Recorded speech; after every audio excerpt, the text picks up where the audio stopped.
Today, let's discuss the changes to my stat guides that have occurred within the last month.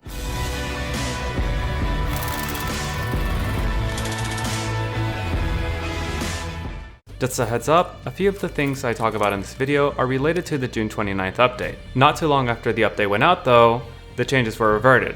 Before they were reverted though, I happened to get all the data I needed for the new values. So by the time you see this video, the changes should be added back into the game. But just in case they aren't, this should be ready for when they are added.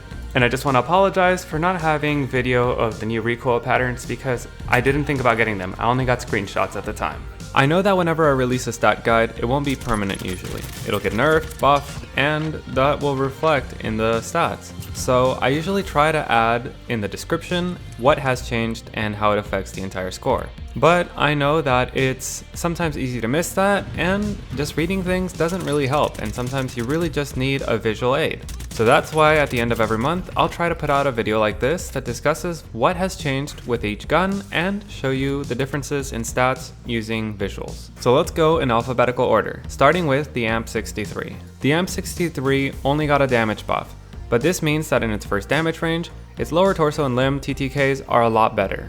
Everything else has stayed the same, except for its recoil score, which got increased to 23 when I changed up the recoil values a tiny bit for most of the weapons. The C58 did get moved around a little bit. Even though it only got a recoil nerf, I did swap out one of the attachments. Instead of using the 55 round drum, I am now using the 45 round, and this saves us a lot of time with ADS.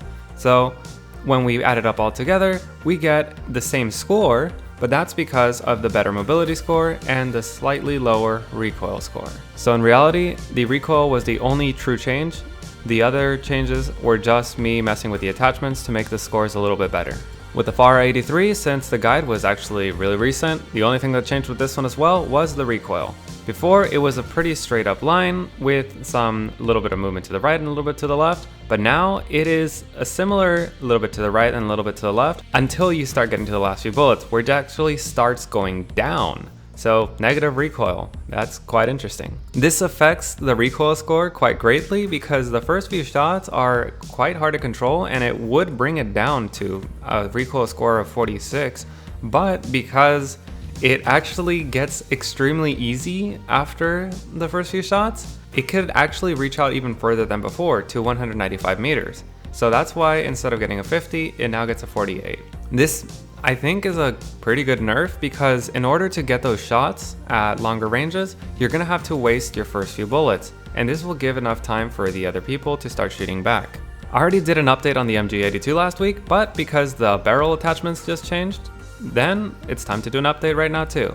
So it was supposed to be nerfed, but as you can see, the new recoil pattern's a lot better, and this makes it easier to use at longer ranges than before. I don't know if this is intentional or not, so just keep an eye out for a little edit note in the description because this is just really weird. Stat-wise, nothing changed with the PPSH 41. However, the PPSH was hit hard by my recoil adjustment. I wanted to add shotguns into the mix since I've been seeing a few shotgun requests, and before I can do that, I needed to adjust all my stats to get them to work fine, and recoil was the only one where they didn't really fit. So it went from a score of 37 all the way down to a 32. Most other weapons went up or down by 1 or 2 points, so the recoil scores are pretty much the same. The PPSH just got hit pretty hard. I also had to change its damage score by a little bit, so it is a slight difference, but it really doesn't matter in the end. I covered the Stoner 63 quite a while ago, so it's a little bit different than what it is now. The first thing that changed was the axial arms 3x zoom changing, so its zoom level is completely different now, and you can see that in the stats right there. And the next thing that changed were the new barrels that were adjusted. So it adjusted most of the stats, mobility especially, and you can see how it had an impact. And then its recoil did get better after the barrel update, but then with it 2 days ago, it got slightly worse. But in the end, it's still better than it was when I first made the guide. So in the end, the Stoner 63 got a pretty good buff overall. Now the Swiss K31 saw a lot of adjustments between when I first released the guide and now. It got a good buff to its bullet velocity, and this was enough to move it up. The recoil score did get adjusted a bit, so it did go up by a few points, but in the end, it did move up a category. All these changes got the Swiss K31 to be on par and even better in most cases than the Kar 98. So finally, the Sykov. Even though I did cover the Sykov's changes when I made my AMP63 video, let's talk about this now. Its damage was completely reworked, so it is no longer super great up close, although it is still great if you manage to only get upper torso shots, and at ranged, it did get nerfed. Its mobility saw an overall nerf, but it is still pretty decent. And lastly, while its recoil did get a slight adjustment because of my recoil change in my guides, it now gets a higher score.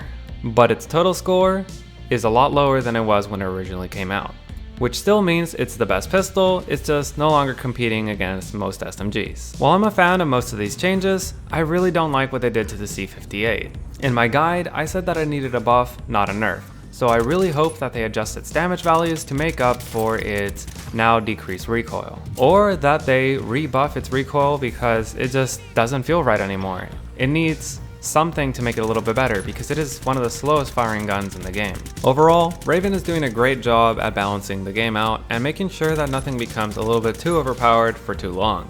Hopefully this means that Modern Warfare weapons will be adjusted soon to catch up to their Cold War counterparts.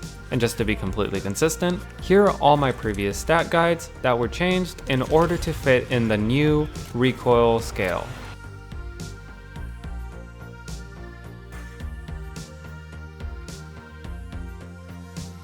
So now that the stat guides are up to date, let me know what other weapons you want me to cover in future stat guides. And for the two of you who actually do use my stat guide to judge your own weapons without me, here is the new guide and how it works. A few things have changed, you'll notice, like the sprint out stuff, but the more important one is the recoil. The new recoil system has a scale that goes from 0 to 30, and then from 30 to 100, and then 100 to infinity, but it does bottom out at 160. And probably the easiest way to actually calculate this is to kind of not calculate it. Just get a friend to join you in Plunder and stand a good distance away from them. See how far they are and then start firing at them. If you miss more than 10% of your shots, then you do need to move down a category. But that's the video. If you enjoyed it or if it's helped you in any way, let me know by leaving a like. If you got any questions or comments, leave them down in the comment section down below. And if you want to make sure that you never miss another video, be sure to subscribe. Thanks for watching.